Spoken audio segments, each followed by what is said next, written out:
Vamos a rezar el ángel, si os parece. El ángel del Señor anunció a María. Dios te salve María, llena eres de gracia, el Señor es contigo. Bendita tú eres entre todas las mujeres y bendito es el fruto de tu vientre, Jesús. Santa María, Madre de Dios, ruega por nosotros pecadores, ahora y en la hora de nuestra muerte. He aquí la esclava del Señor. Hágase en mí según tu palabra. Dios te salve María, llena eres de gracia, el Señor es contigo. Bendita tú eres entre todas las mujeres y bendito es el fruto de tu vientre, Jesús. Santa María, Madre de Dios, ruega por nosotros pecadores, ahora y en la hora de nuestra muerte. Y el Verbo se hizo carne. Dios te salve María, llena eres de gracia, el Señor es contigo. Bendita tú eres entre todas las mujeres y bendito es el fruto de tu vientre, Jesús. Santa María, Madre de Dios, ruega por nosotros pecadores, ahora y en la hora de nuestra muerte. Ruega por nosotros, Santa Madre de Dios. Para que seamos dignos de alcanzar las promesas de nuestro Señor Jesucristo. Te rogamos, Señor, que los que hemos conocido por el anuncio del ángel la encarnación de tu Hijo Jesucristo podamos por los méritos de su pasión y de su cruz llegar a la gloria de la resurrección por el mismo Cristo nuestro Señor. Amén. Ave María Purísima.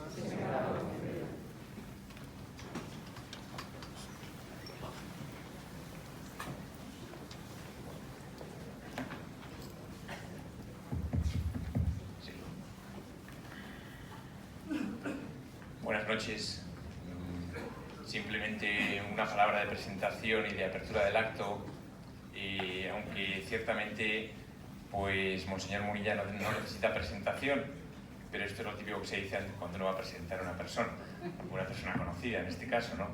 Bueno, es actualmente obispo de Alicante, Orihuela Alicante, de la diócesis, y fue obispo de Palencia de 2006 a 2009, y luego de San Sebastián, pues un periodo largo de 2009 a 2021.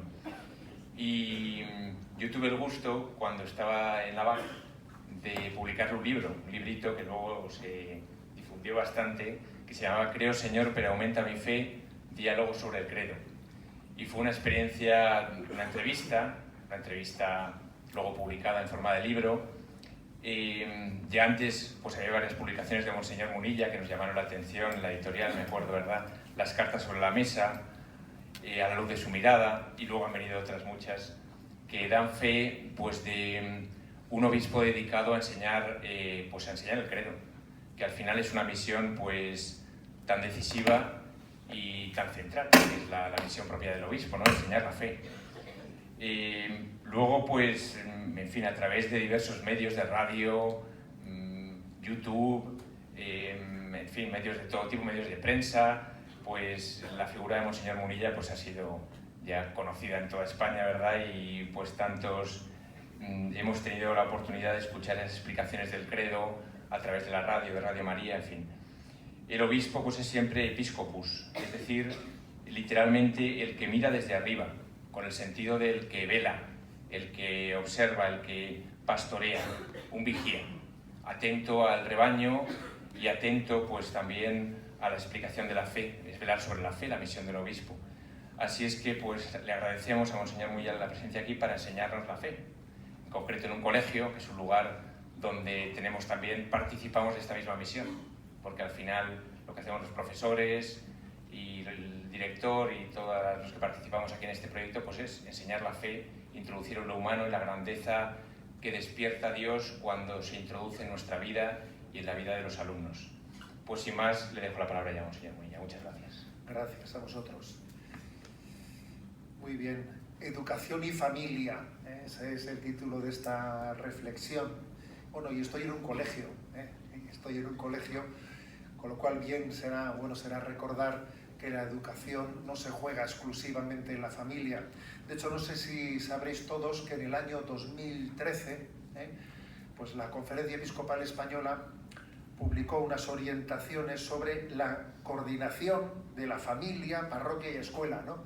Es una especie de tríada: familia, parroquia, escuela. La coordinación de esas tres realidades en la educación, ¿no? Pero además es que hay que decir que en realidad la educación, por supuesto, se juega en esa tríada, ¿no? Pero incluso diría más también, aparte de familia, parroquia y escuela, también se juega la educación en tu grupo de referencia. Cada uno solemos tener un grupo de referencia, ¿no? Yo creo que hoy en día vamos buscando algún árbol al que arrimarnos para alimentarnos, y ahí te la juegas. En tu grupo de amistades también te la juegas, vaya que si te la juegas. Incluso diría yo, hasta en el paraguas mediático de donde bebas, también cada uno se alimenta dentro, ¿no?, de este continente digital, pues se alimenta pues de un sitio y de otro sitio. O sea que en el fondo la educación se juega en muchos lugares, ¿no? Y todo ello, la clave es que tenga una integración, una coherencia. Hay un refrán por ahí, ¿no?, africano, que dice que para educar a un niño se necesita la tribu entera, y es cierto, para educar a un niño se necesita toda la tribu. Por eso hay que decir que familia, parroquia, escuela, grupo de referencia, amistades, todo ello, ¿no?, conforma pues un proyecto educativo. Pero el hecho de que hayamos elegido educación y familia, pues en el fondo es optar por dónde está el núcleo, o sea, dónde nos la jugamos fundamentalmente, ¿no? Porque todos esos otros, ¿no?, lugares de educación en el fondo se coordinan, se disciernen, en lugar de discernimiento de todos los demás puntos es la familia, ¿no? Bueno, voy a comenzar por decir una cosa, ¿no?, que en la familia se produce un delicado equilibrio, entre ser el lugar en el que aprendemos a socializar, nos abrimos a los demás, pero al mismo tiempo también es el lugar en el que tenemos que tener la capacidad de guardar nuestra intimidad, ¿no?, y preservarla de la invasión de la sociedad.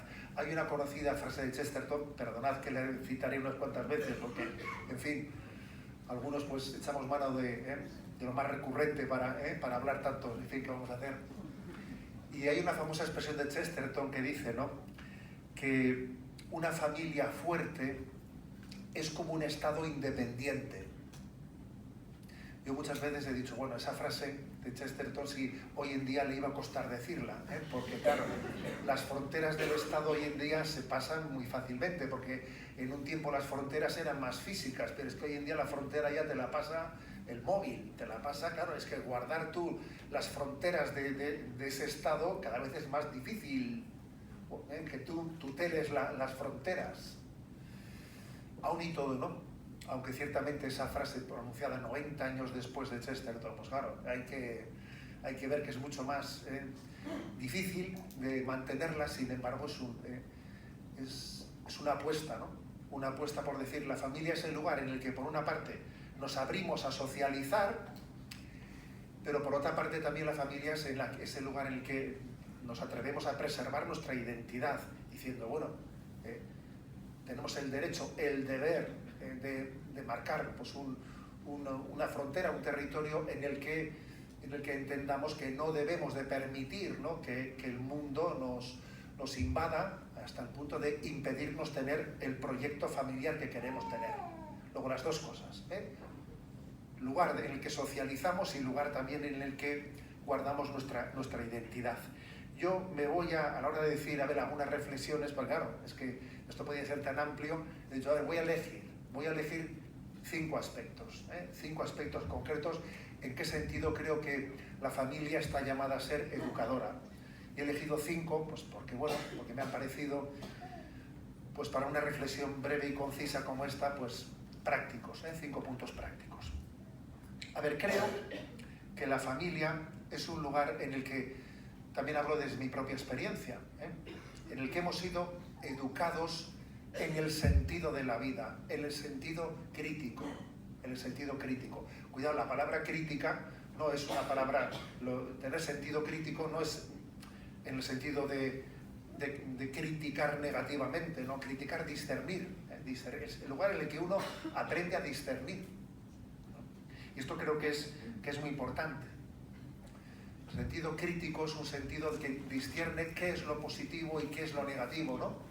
Y lo valora y lo discierne. Entonces, por ejemplo, yo recuerdo de mi vida familiar, pues que mis padres dedicaron mucho tiempo a educarnos para percibir los dones de Dios y ser agradecidos. Yo sí que recuerdo que nuestros padres tuvieron una gran batalla para enseñarnos a ser agradecidos. Se emplearon a fondo, O sea, para que cayésemos en cuenta de cómo teníamos muchos dones, que a veces uno pues no es consciente de ello, le falta sensibilidad para decir, pero tú te has dado cuenta de cómo estamos rodeados continuamente de los dones de Dios y no los percibes y no te percatas de ello. ¿Te has dado cuenta de eso? No puede estar rodeado de dones de Dios y no percatarse. Este domingo pasado estuve en Villena, que es una población allí de la diócesis de Orihuela Alicante, en la profesión religiosa de una trinitaria que es contemplativa, una religiosa de clausura, ¿no?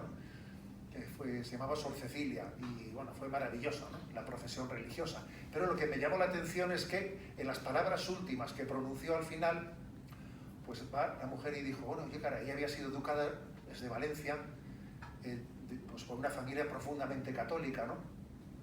Entonces ella dijo así como quien no decía nada, ¿no? Dijo, yo es que en aquel momento que estaba siendo educada así, me pensaba que todas las familias eran iguales.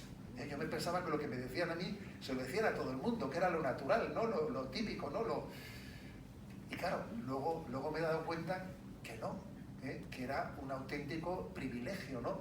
El haber podido recibir todo eso, ¿no? Y que tengo que estar inmensamente agradecido. Es curioso esto, es la inocencia de quien piensa que todo el bien que recibe, pues parece que es lo lógico, ¿no? Y es un milagro que lo estés recibiendo. Por cierto, que ha habido algunos fenómenos místicos por ahí de algunos niños que en su infancia tuvieron pues ciertas comunicaciones de Dios. Me refiero pues fenómenos místicos que raramente ocurren, pero en el sentido de que incluso Jesús le hable a un niño y que ese niño tenga, ¿no?, esa experiencia mística de oírle a Jesús, y esos niños llegan a pensar que a todo el mundo le pasa igual, porque no entiende que, bueno, ¿a ti no te habla Jesús o qué? O sea, porque un niño en su inocencia piensa que es lo normal, ¿no? Lo normal. Pues algo así puede ocurrir, ¿no? Que uno, pues en su vida familiar necesita caer en cuenta que las cosas que vivimos con normalidad, pues que es que en realidad son un milagro. Es un milagro, el que podamos vivir en una familia en la que nos amemos incondicionalmente, en la que hayamos tomado la determinada determinación de que nos vamos a entregar nuestra vida totalmente pues, para ayudarnos, para protegernos y para que el que más débil esté todavía se sienta más protegido. A veces es un milagro. El que uno vive en una familia que tiene tomada esa firme decisión, el que tenga un suelo tan firme como ese, vamos, es que eso es un milagro. Dice, normal, ¿no? Sí, normal, sí, un milagro. ¿A ti no te habla Jesús? Pues claro, pero eso es un milagro. Entonces yo recuerdo que nos educaron mucho en eso. Incluso recuerdo que en alguna de esas crisis de adolescencia, cuando empezamos un poco a ser un quejica y empezabas a quejarte, porque esto, porque lo otro, ¿no? Entonces cuando empezamos a ser, me acuerdo que en una ocasión nuestros padres hicieron una terapia de choque, y entonces nos llevaron un fin de semana al psiquiátrico de Mondragón, me acuerdo, vamos a ir al psiquiátrico de Mondragón, para que veáis el sufrimiento que existe, ¿no? Y entonces me acuerdo que fuimos al psiquiátrico, pasamos allí un fin de semana, y bueno, pues ayudando, porque ellos quisieron que también nosotros comprobásemos lo que es el sufrimiento del mundo, ¿no? Y que no viviésemos en una burbuja de ser un quejica, de que te quejas tú, ¿no? Bueno, por lo tanto, creo que una familia es un lugar en el que se enseña a discernir cuál es el sentido crítico, el sentido primero del agradecimiento, ¿no? De discernir pues, todos los dones que tenemos, ser agradecido. Esto es importantísimo. Yo no conozco ninguna persona amargada que sea agradecida, ni tampoco ninguna persona agradecida que sea un amargado. Eso es básico. Pero obviamente la palabra discernimiento, sentido crítico, tiene también el otro elemento. El otro elemento de ver y juzgar y entender que hay muchas cosas que no son aceptables, que no son asumibles, que por mucho que sean mayoritarias o estén siendo, ¿no?, se estén introduciendo como políticamente correctas, como lo que se lleva, no podemos confundir lo normal y lo corriente. Eso, yo tenía un profesor que nos dijo eso con claridad. A ver, chavales, no confundáis lo normal y lo corriente. Hay cosas que son corrientes, pero no son normales. Será corriente pues que la gente fume porros, pero no es normal. Y será normal pues que en una familia se rece el rosario, pero no es corriente. Entonces, a ver, pues es que esa distinción es muy importante. Entonces, el sentido crítico, yo también agradezco infinitamente a mis padres que nos lo transmitiesen. Y cuando allí, pues por ejemplo, pues comenzaron aquellos atentados, cuando acontecían, ¿no?, los atentados de ETA, y cuando pues quizás la juventud, tus compañeros de clase estaban pues recibiendo pues una visión de todo aquello totalmente distorsionada de la realidad, pues yo recuerdo a nuestros padres prodigándose en darnos una capacidad crítica frente a lo que estaba aconteciendo, y eso era importantísimo, que tus padres te ayudasen a interpretar, ¿no?, lo que estaba ocurriendo. Y creo que esto en este momento tiene especial actualidad, porque quizás la deriva cultural en la que estamos hace que no puedan pasar más cosas en menos tiempo sin que ya no genere resistencia ninguna. Ciertas cosas que ocurren, como ya son todas en cascada, ya no hay resistencia alguna, ya no hay, si determinadas cosas que estamos viendo hoy en día, ¿no?, hubiesen acontecido hace 15 años, hubiese caído un gobierno, claro, pero claro, hoy en día ya todo es asumible, ¿no? O sea, que el hecho de que, por ejemplo, pues un gobierno, ¿no?, derogue un delito a petición de los delincuentes, pues para así poder seguir gobernando, a ver, por Dios, pero eso acontece y no pasa nada. Pues sí, acontece y no pasa nada. Pues porque o viene una ley de trans de ese estilo en la que los padres dejan de tener la patria potestad sobre sus hijos, o tal, claro, pasan tantas cosas que ya no hay capacidad de resistencia. Se ha perdido la capacidad de resistencia en la sociedad. Entonces eso es muy, muy serio, y eso también supone que la familia tiene que educar en la capacidad crítica. Tiene que educarla. Con nuestros hijos hay que sentarse a la hora de ver un telediario y juzgar las cosas y ser capaz de criticar pues lo que uno ve en la pantalla. Yo recuerdo que nuestro padre no era un hombre que tuviese, pues no tenía ninguna carrera, no tenía estudios, pero nos daba capacidad crítica. Cuando en la televisión salía una noticia, ¿no?, o lo que fuere, ¿no? Es tan importante eso. Bueno, pues ahora bien, voy a decir también un matiz con respecto a esto último que he dicho de la capacidad crítica, etcétera, porque existe también un tipo de capacidad crítica, me refiero ahora en España, pues que quizás es meramente, bueno, la verdad es que es mucho quejarse y no hacer nada, ¿no? Pero bueno, pues a nivel político, pues es posible que en este momento haya personas que sí puedan criticar mucho la deriva del gobierno, la deriva de pues a dónde lleva, pues dónde va España, su futuro, etcétera, pero que no tiene suficiente sentido crítico hacia la cosmovisión de lo que está aconteciendo. Hay críticas que están hechas desde un posicionamiento, pues por ejemplo, pues personas que tienen una ideología política de derechas que critican a los de izquierdas, sí, pero en el fondo están igualmente secularizados. Ojo con esto, porque igual es posible que sí, una persona que sea muy de derechas, pues igual tiene una visión sobre el destino de España muy distinto de una persona de izquierda, sí, pero sobre algún aspecto en concreto como este, ¿no? Pero sobre otros aspectos, en el fondo va asumiendo y asumiendo, porque un secularizado de izquierdas y un secularizado de derechas, al final van teniendo una cosmovisión muy similar. Muy similar. Es curioso esto, ¿no? Sí, porque si únicamente, ¿no?, reducimos nuestra crítica pues en el factor patriótico, pues en el fondo ese factor patriótico en el fondo es casi nacionalista, pero porque le falta una visión global del bien común de la patria. Un patriotismo que no que no asuma todo el conjunto de los valores de la doctrina social, en el fondo termina siendo un mero nacionalismo. Y esto también tenemos que tener cuidado sobre este riesgo, que yo creo que también acontece. Hay ciertas críticas que en el fondo se quedan en lo periférico, porque lo más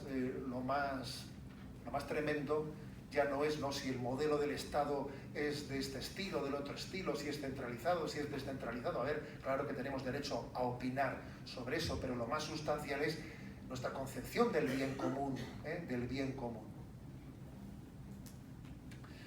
Por eso, el primer aspecto, ¿no? Creo que es importante, ¿no? Ayer me hicieron una pregunta en otro lugar en el que estuve con otro encuentro, ¿no? La pregunta era ¿cómo fomentar el sentido crítico? Me decían, ¿no? El sentido crítico. Yo decía, pues hombre, para fomentar el sentido crítico lo que hay que hacer es también tener lugares y espacios en los que hablemos, en los que compartamos la visión de la jugada, en los que también nos enriquezcamos con reflexiones que han realizado otras personas con respecto al acontecer del día a día, ¿no? Ser capaces, ¿no? de hacer esa lectura de los signos de los tiempos. Fijaros que el Evangelio dice, cuando viene una nube negra, un nubarrón, ¿no? Dice, chaparrón tenemos, o cuando sopla el viento sur, decís, no, pues nos viene, bochorno nos viene, ¿no? ¿Sois capaces de interpretar los signos meteorológicos y no sois capaces de interpretar los signos de los tiempos? Es un pasaje evangélico que es poco citado pero curiosamente es un pasaje evangélico en el que se nos reprocha que no tengamos sentido crítico para juzgar el devenir de la historia. En segundo lugar, he dicho que iba a hablar de 5 aspectos concretos, ¿no? En segundo lugar, creo que la familia es un lugar clave para la integración de nuestro deseo de libertad y la necesidad de ser educados en la obediencia. ¿Cómo conjugar la libertad y la obediencia? ¿Cómo conjugarlo? Alguno diría, bueno, eso es como soplar y sorber, ¿no? O soplas o sorbes. Pues ese es el error que tenemos que desenmascarar, porque nuestro mundo nos dice soplar y sorber al mismo tiempo no se puede, ser libre y ser obediente es imposible. Pues no es verdad.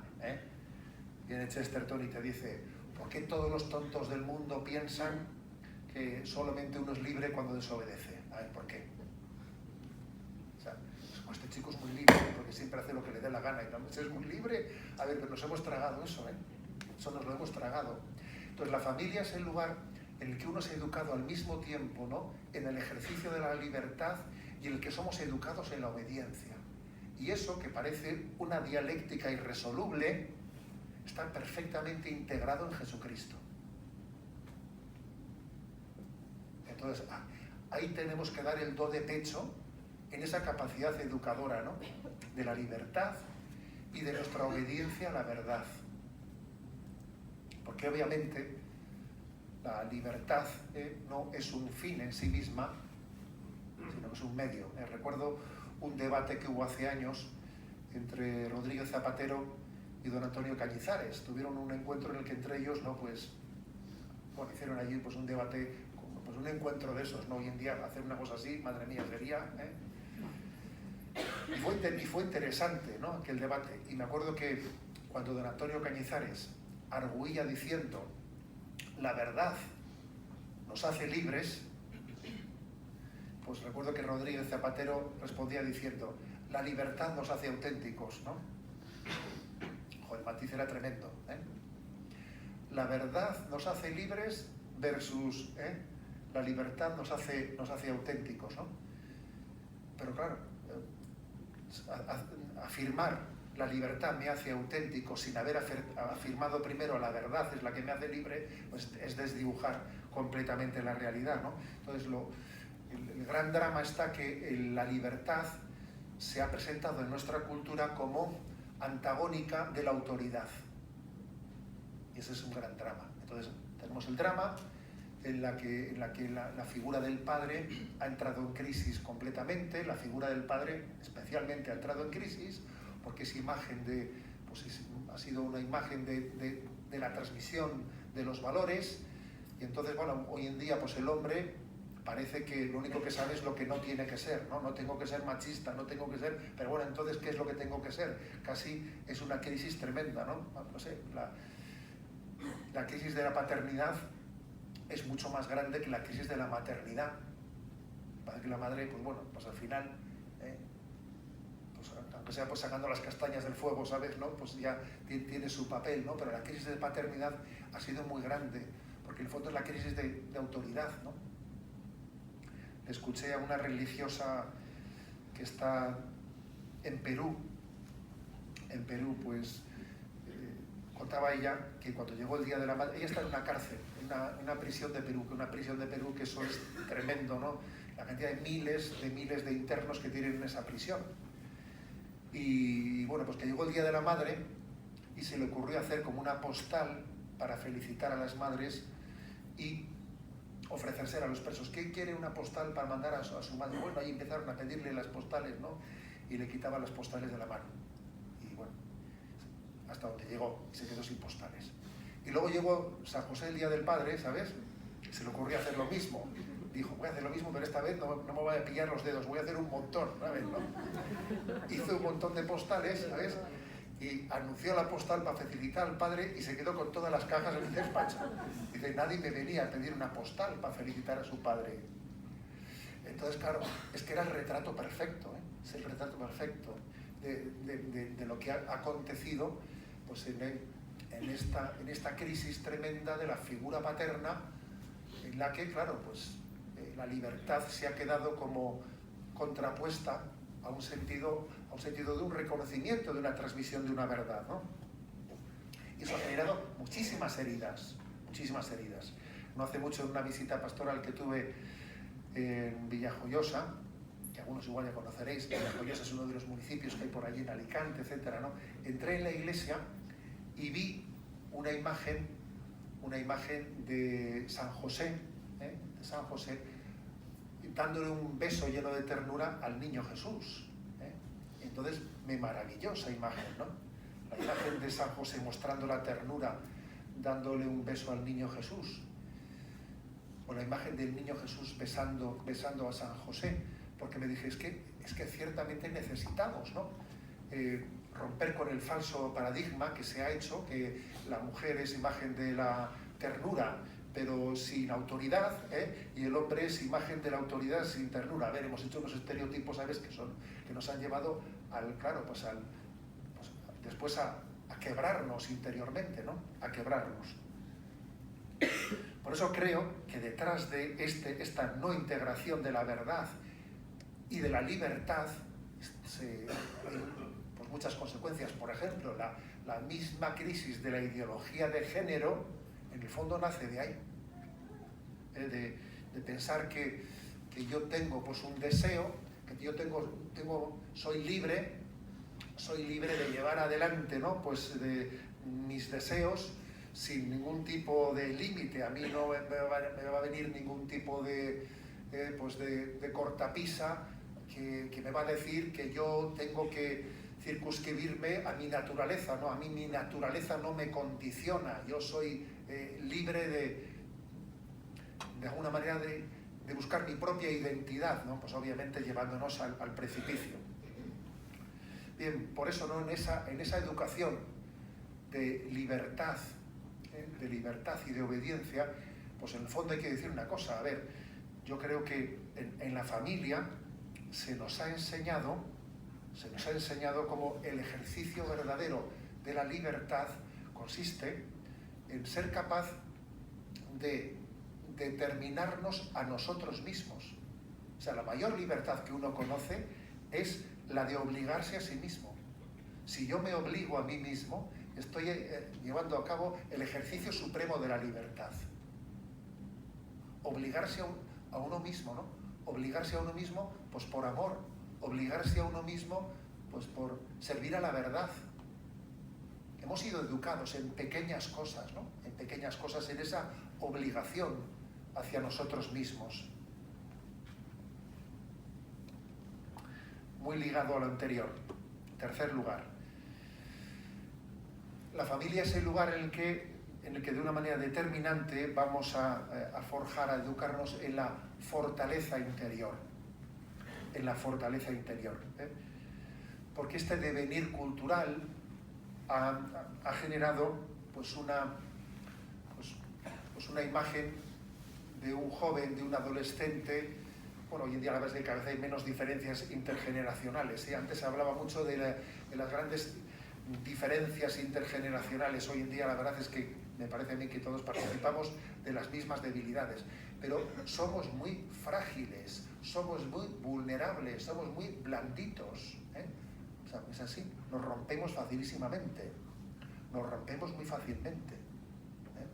Es así, no tenemos fortaleza interior, no la tenemos.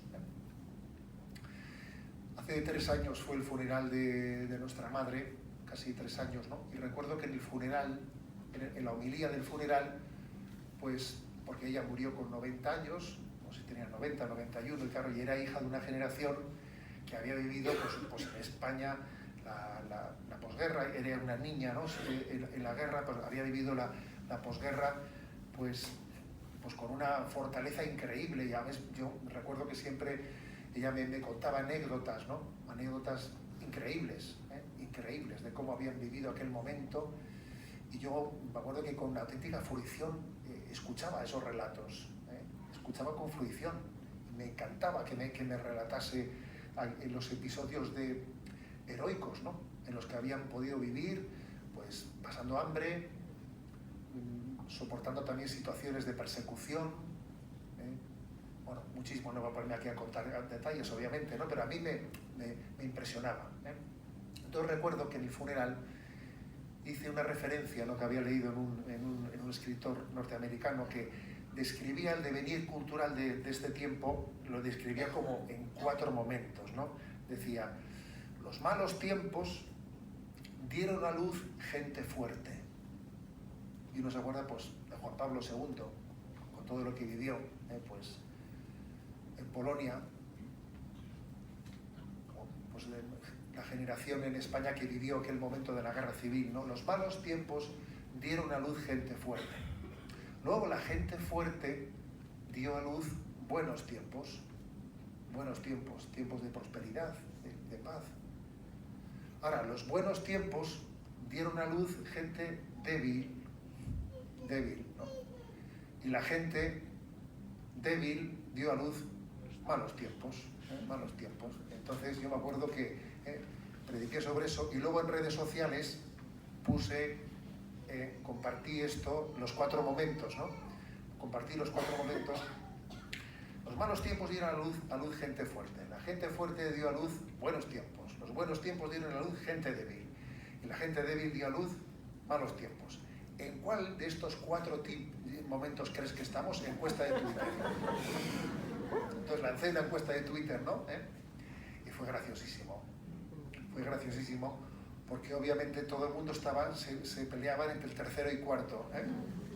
Pero las respuestas que venían de Hispanoamérica estaban más en el tercero y las de Europa ya estaban en el cuarto. ¿Sabes? Que había cierta diferencia geográfica entre el tercero y el cuarto. Pero es evidente que eso es así. Entonces,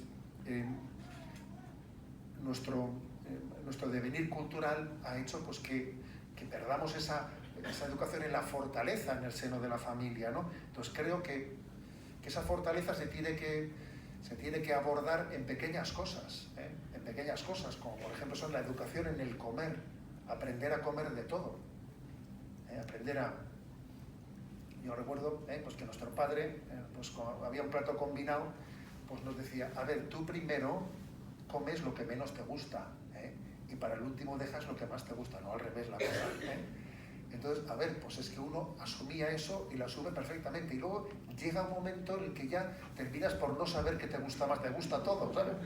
Llega un momento en que ya el principio de tu padre deja de servir porque te ha llegado a gustar todo, pero por ese principio un poco del ayer contra, del cual nos habla San Ignacio, ¿no? Si no practicas el ayer contra, pues verdaderamente ni serás libre nunca,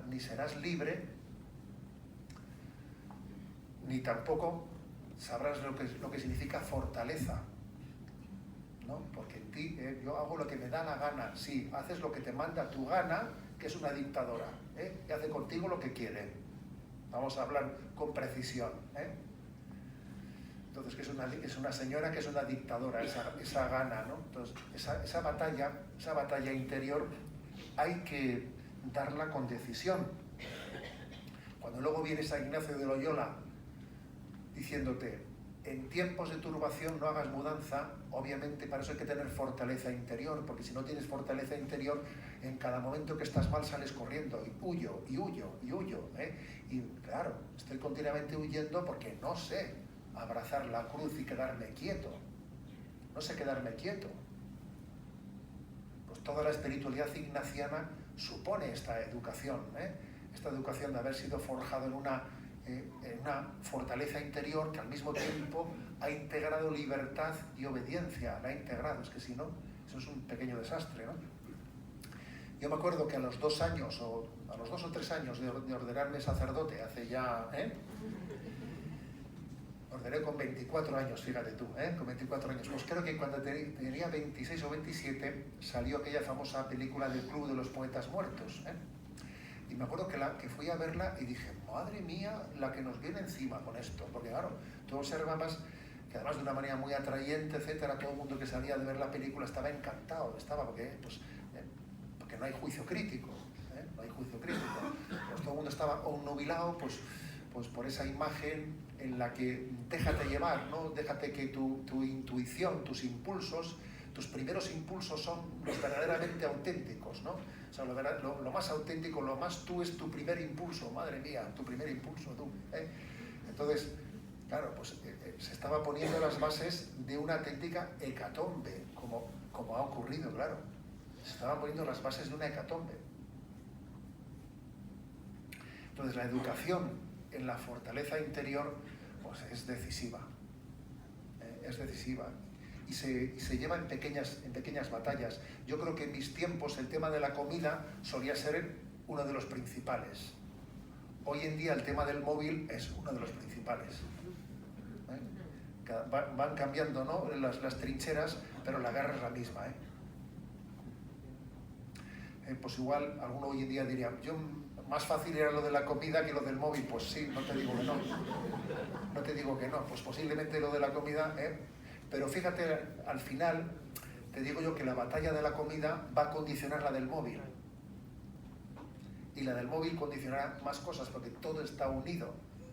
Porque el tema no está tanto en el caballo, sino el caballero, ¿sabes? Aunque tengamos que montar caballos distintos, la clave está en el caballero, no en el caballo. Bien, en cuarto lugar, creo que en la familia también hay un equilibrio, igual que he hablado del equilibrio de libertad y obediencia, hay un gran equilibrio entre la personalización y el sentido comunitario. La educación personalizada y la educación comunitaria. Son dos cosas que están increíblemente integradas en la familia, sin que nos demos cuenta. Bueno, en el Evangelio se valora mucho la educación personalizada, porque nadie puede compararse al otro, ni debe de compararse al otro. Cada uno es único e irrepetible. Cada uno tiene sus talentos. Dios nos ha hecho cada uno distintos, ¿no? El igualitarismo es una mentira. Yo nunca he escuchado a una madre decir, pero qué iguales son mis hijos. No, todas dicen lo contrario. Si alguna me dice que todos son muy parecidos, pues será la primera vez que lo escuche. No lo he escuchado nunca. Se admiran de lo distintos que son. Pero ¿cómo es posible que sean tan distintos, habiendo recibido sustancialmente la misma? Oye, pues, por lo tanto, ¿no? La educación personalizada es clave.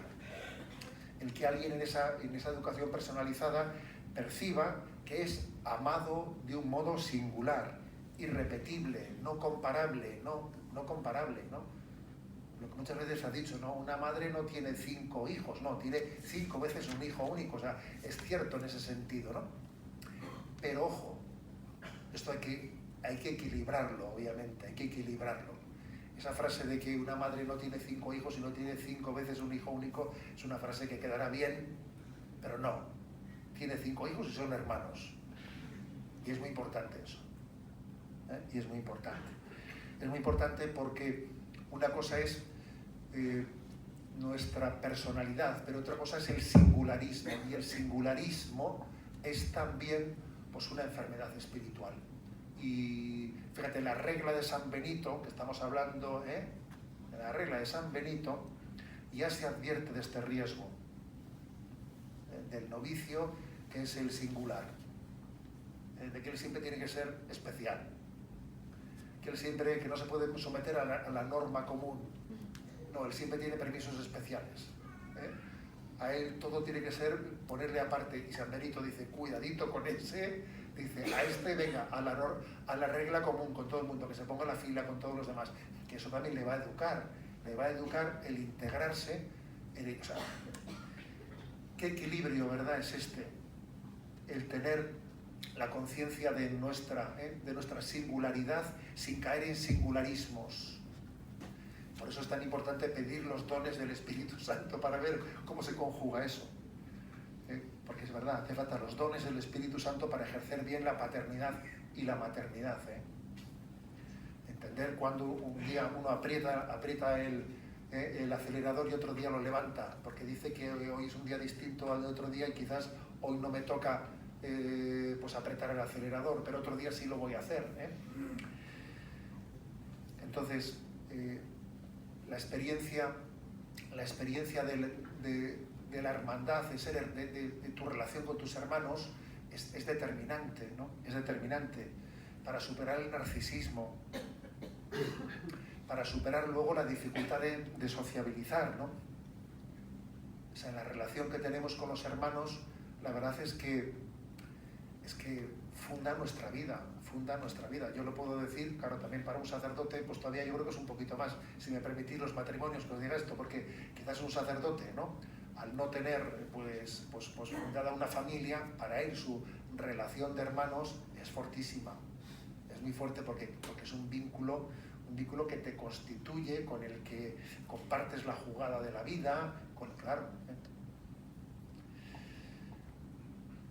Y en quinto lugar, he dejado para lo último, pues al final lo más determinante de todo, ¿qué vamos a decir? He dejado para lo último, creo que la familia tiene que ser un lugar en el que se visualice el que todos, ¿no?, de alguna manera nos tomemos en serio pues la llamada a la conversión. Un lugar en el que cada uno entienda que mi mayor aportación a la familia es mi conversión. Se habla de San Valentín. ¿Cuál es el mayor regalo que yo le puedo hacer a mi esposa, a mi esposo por San Valentín? Hijo, tu conversión, porque ese es el mejor San Valentín que podemos hacer aquí. El mayor regalo a mis hijos es mi propia conversión, el mayor regalo a mis padres. O sea, creo que la familia es un lugar en el que tenemos que competir por la conversión entre nosotros. El difunto don José Antonio Sayés, que algunos seguro que lo habéis conocido, solía decir mucho una frase, decía, para que una familia no se rompa tiene que haber por lo menos un tonto. Y luego decía, pero para que la familia sea feliz tienen que ser tontos todos. Y luego decía, léase tonto convertido, no tonto para los ojos del mundo, que es la sabiduría a los ojos de Dios, alguien olvidado de sí mismo. Será una expresión muy de Sayés, muy de don José Antonio, que tenía esas cosas. Pero que es verdad, es la pura verdad, es así de cierto. Entonces, ¿por qué? ¿Por qué es eso lo determinante? Porque mira, alguien decía que la educación no es llenar un cubo, sino que es encender un fuego. La educación es, que tengas títulos, que tengas no sé qué. La educación no es llenar un cubo, es encender un fuego. Y un fuego se enciende en la medida que los enamorados se enamoran. Si tú verdaderamente, ¿no?, pues sabes, has transmitido lo que es cambiar tu vida desde un ideal que has descubierto, eso se contagia. Os voy a compartir, me está viniendo a la mente un testimonio de que ayer tuve la suerte de que pues en otra charla en la que estuve, porque estamos en la plenaria de la conferencia episcopal esta semana los obispos, y pues bueno, pues aprovechas en la plenaria, pues cada día haces una visita. Bueno, pues me vinieron a recoger en el coche un matrimonio a la sede de la conferencia episcopal para llevarme para allá, y como vi un matrimonio, pues que uno era extranjero y otro otro español, y les digo, ¿cómo os habéis conocido vosotros, no? Y me dice, uy, esa es una historia que para responderla, le digo, tenemos 40 minutos, creo, ¿no? Bueno, entonces, empezaron a contarme su historia. Me quedé maravillado, porque resulta que era un matrimonio que los dos se habían conocido en Alcohólicos Anónimos, los dos habían sido alcohólicos, se habían conocido allí. Entonces habían llevado adelante una conversión que de repente a uno le invitaron a unas cenas alfa y el otro después tuvo otra conversión. Entonces fueron llevando adelante su vida. Después Dios les ha metido en primera línea de evangelización. Ahora tienen 2 hijos, de 14 años y de, creo que eran 9 o 10 el otro, que son perfectamente conocedores de la historia de sus padres, los cuales siguen yendo semanalmente a los reuniones de Alcohólicos Anónimos, al mismo tiempo que en la parroquia son los responsables de los grupos de Maús, de evangelización y del otro. Los hijos, después de la charla cenamos en su casa, y tú veías a los chavales, hablábamos de todo, ¿no?, delante de los chavales, y yo decía, pero madre mía, estos chavales, vaya estímulo que están recibiendo, vaya estímulo de que, claro, si tú ves a tus padres entregarse a una conversión, tomarse tan en serio una conversión de su vida, pues ¿tú qué vas a hacer? Me encantaba ver el rostro sonriente de sus hijos. Tenían una sonrisa cautivadora sus hijos. Estaban orgullosos de sus padres. Estaban orgullosos, ¿no? Cuando sus padres contaban su historia de conversión, sus hijos aplaudían con las orejas. Entonces, la verdad es que ahora uno ve eso y dice, a ver, en donde nos la jugamos ciertamente en el seno de una familia, pues es ser estímulo de conversión unos para otros, porque obviamente si acontece una conversión de un miembro de la familia, eso tiene muchas repercusiones. Cuando a veces en el seno de la familia, ¿no?, hay una especie de equilibrios de egoísmos, de equilibrios de egoísmos, venga, hacemos un pacto de egoísmos, ¿no?, para que esto no se rompa. Eso, para superar eso, hace falta que alguien se convierta. No hay que renegociar el equilibrio, no vamos a renegociar las cosas, no, eso no se renegocia. Es que eso solamente puede ser vencido, pues volviendo a nacer de nuevo, volviendo a nacer de nuevo, que eso es lo que es una conversión, ¿no? Eso es lo que es una conversión. Entonces, creo verdaderamente, ¿no?, que esa es la clave, y la clave para que eso pueda acontecer, pues tiene un nombre propio, y es Jesucristo. Porque obviamente solamente conociendo a Jesucristo se puede volver a nacer de nuevo. Me decía la madre esa de familia, ayer que había habido un retiro de Maús la semana pasada y que había llevado 5 más del grupo de Alcohólicos Anónimos. Había llevado 5 mujeres, madre mía, y que les había traído, pero tú fíjate, se ha llevado a 5 del grupo de Alcohólicos Anónimos al retiro de Maús, pero es una leona, vamos, una leona, ¿no? Una leona, una mujer auténtica, ¿no? Esa sí que no se puede decir que su libertad ahora le hace auténtica, porque la verdad le ha hecho libre primero, claro. Entonces creo que en Jesucristo está, ¿no?, la clave de nuestra conversión, en conocer a Jesucristo. A veces, fijaros bien, estamos en un colegio, a veces algunos padres recurren a la escuela católica no buscando en ella a Jesucristo, sino buscando una especie de campana de protección moral para sus hijos. Bueno, pues, a ver, quiero que mi colegio sea un sitio en el que mis hijos pues estén preservados de ciertos males morales, que en ciertos modales, formas de comportarse, diversiones, etcétera, ¿no? Entonces busco en la escuela católica un lugar en que uno tenga una campana de protección ética frente al mundo, pero no buscando a Jesucristo. Que luego a tu hijo le invitan un fin de semana a un retiro y no, hijo, no, que el coco que no te lo coman, ¿sabes? El coco que no te lo coman. Tú aprende buenos modales, y eso a veces ocurre en la escuela católica, que uno busca una ética, pero no busca a Jesucristo. Y eso os digo que no funciona. No funciona. Porque eso en el fondo es un recurso al moralismo. Eso es un moralismo, un puro moralismo. Y hoy en día el moralismo, bueno, nunca sirvió el moralismo. Pero quizás en tiempos de cristiandad, bueno, pues se aguantaba un poco más el moralismo. Pero en este momento el moralismo no sirve. Pues porque el mundo pide coherencia, pide autenticidad, ¿no? Y un joven va a ser capaz de mantener un ideal moral en la medida en que haya descubierto la gracia de Cristo, que es la que hace posible pues, vivir el bien moral. Es que sin Jesucristo el bien moral es una quimera, Por eso, ¿no? Al final yo me atrevo a decir, ¿no?, que en estos 5 puntos de los que hemos hablado, obviamente el más determinante es el último, porque en el fondo creo que la familia tiene que ser un lugar en el que tengamos un estímulo mutuo hacia la santidad, un estímulo mutuo hacia el descubrimiento de Jesucristo y hacia la conversión. Bueno, pues muchas gracias.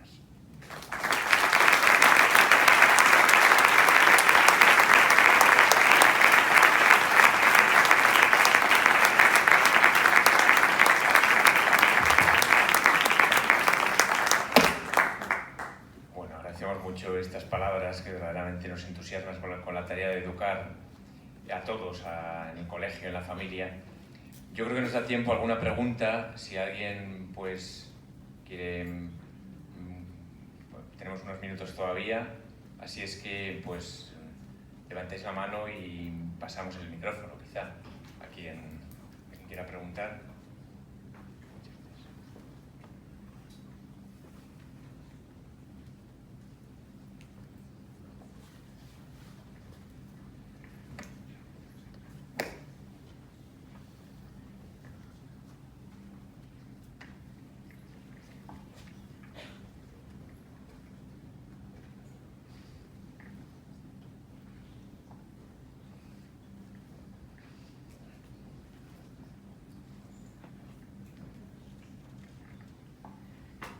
Muchísimas gracias. Lo primero, es un honor, la verdad, poder escucharle en directo.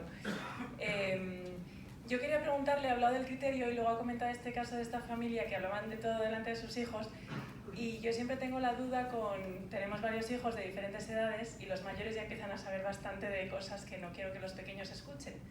Entonces siempre tengo la duda de si tratar con naturalidad, igual que hago con los mayores, delante de los pequeños esos temas, sobre todo lo que usted habla de ideología de género y todo esto, o es mejor prevenir a los mayores y dejarles también su espacio de inocencia a los pequeños, que crezcan un poco en esa inocencia antes de llegar a conocer todo lo que hay fuera de las paredes de casa, por así decir. Gracias. Bueno, sin que yo me atreva, ¿no?, a poner dónde está esa línea divisoria entre preservar inocencia, etcétera, sí que me atrevería a decir que yo inclinaría la balanza en que cada vez hablemos claramente de todas las cosas delante de los hijos, porque ese presuponer que yo voy a ser capaz de mantener dentro de las paredes de una casa pues la inocencia sin que el niño se contamine hasta que, cuidado con eso, que eso va a ser verdaderamente difícil, por aquello que he dicho yo de lo de las fronteras de la frase de Chesterton, ¿no?, que es muy difícil. Yo creo que hay que ser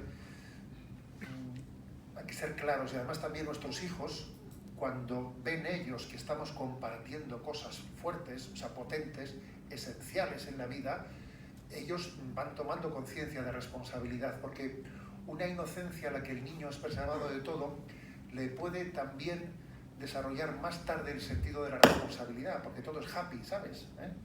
Y no es verdad que la vida sea así, las cosas son muy complicadas.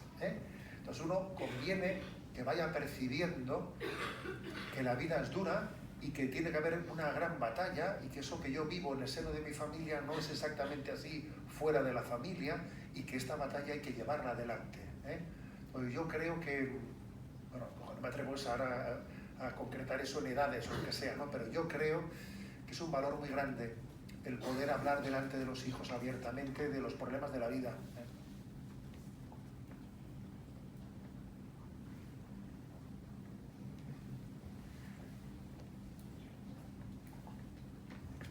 Pues muchas gracias también por la oportunidad. Ha hablado, creo que era el tercer punto, ¿no?, de esa singularidad y ese sentido también de grupo. Entonces, a lo mejor es pedir un consejo para los padres que tenemos un solo hijo, porque si es difícil el equilibrio, pues para los padres que Dios nos ha regalado solo un hijo, es todavía más complicado sacarles de ese narcisismo, ¿no? Porque esa ternura muchas veces es excesiva, y además mucho más, porque solo tienes uno al que dedicarte. Y bueno, pues si nos puede dar algún consejo de cómo salirnos de esa educación o cómo suplir esa carencia de hermanos. Gracias. Bueno, yo creo que habría que tener cuidado con que esa ternura hacia ese hijo no genere en una especie de superprotección, superprotección. Entonces creo que es bueno que ese hijo vaya a casa de sus amigos, se le dé permiso, no se tenga vértigo, ahí que va a dormir fuera de casa, a ver, que vaya a casa de sus amigos, que yo sé que comparten unos ideales cristianos, que vaya a casa de sus primos, etcétera. O sea, yo creo que esa socialización obviamente se puede llevar adelante desde otros parámetros, pero a veces un enemigo de esa socialización suele ser el que se puede llegar a tener hacia un hijo pues un sentido posesivo que nos da vértigo, ¿no? Y no, yo creo que ese parto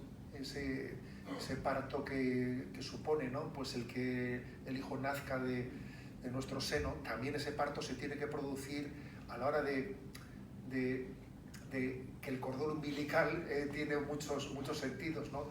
Y el cordón umbilical a veces, en ese vértigo que tenemos de que el chaval duerma fuera de casa, etcétera, etcétera, hay que tener el atrevimiento de que el niño crezca rompiendo ese cordón umbilical, abriendo horizontes y luego compartiéndolos, y que él también nos cuente las experiencias que ha vivido, etcétera, ¿no? Que yo creo que son muy positivas.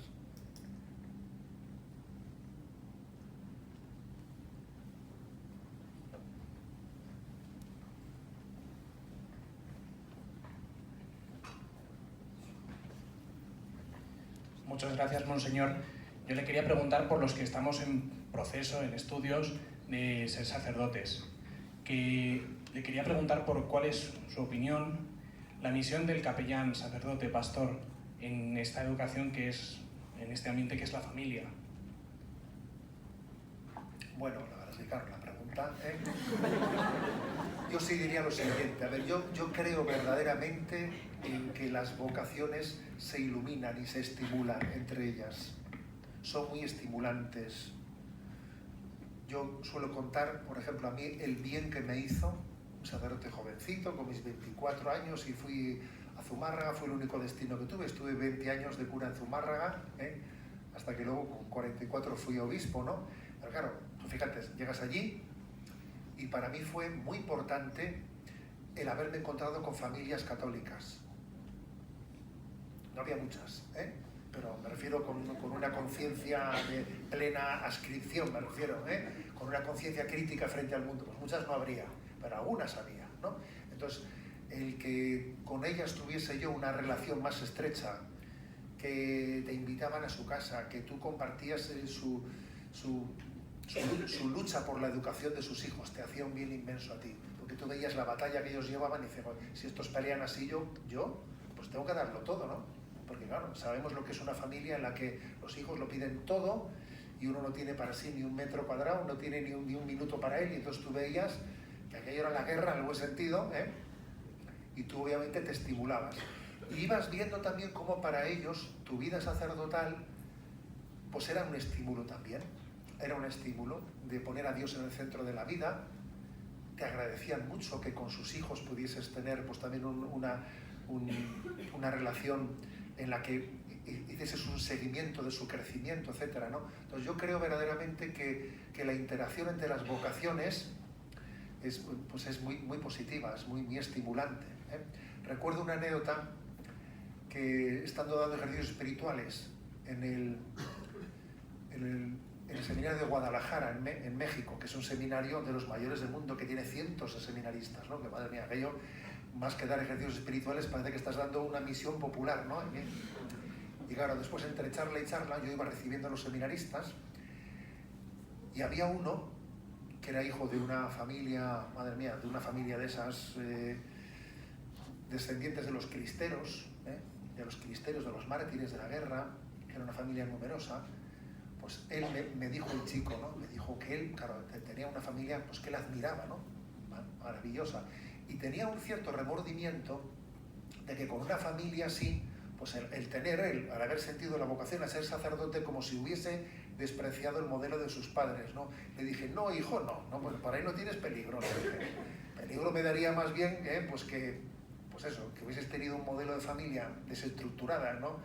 Y hecho un cacharro y que por ahí quisiese ser cura, ¿sabes? Eso me daría más miedo. Porque el estímulo de una vida, de una vida familiar entregada, es estímulo para todo tipo de vocaciones. De una familia enamorada de la vocación familiar surgen todo tipo de vocaciones. Todo, pues porque es así. Luego yo creo que cada uno tenemos que vivir nuestra vocación, ser muy fieles a ella, sabiendo que vas a ser un estímulo para los demás. ¿Qué tiene que ver una monja de clausura y una familia? Bueno, pues vas a ver tú, lo irás descubriendo, De vez en cuando visita a las clarisas, ¿Y qué tiene que ver, pues, el sacerdote con otro? Pues lo iremos descubriendo. Cada vez que uno es fiel en su vocación, está generando un estímulo en los demás y viceversa. A ver, yo quería preguntar, ha dicho usted que de Chesterton, ¿no? Que de tiempos fuertes, tiempos difíciles eran hijos fuertes. Hijos fuertes, tiempos débiles, ¿no? O tiempos... Bueno, no me acuerdo cómo ha sido. La cosa es que yo lo que nos parece que ahora elegiríamos que estamos en tiempos de que luego salen hijos fuertes. Pero yo creo que ahora mismo no son tiempos difíciles como eran los tiempos de la guerra, sino son unos tiempos difíciles como laxos, como poco, que en el fondo no casi necesitaríamos un poco esa persecución fuerte para dar esos hijos fuertes, ¿no? Y entonces, ¿qué hijos van a salir de estas generaciones difíciles, pero así de débiles? Te entendemos perfectamente la pregunta, sí.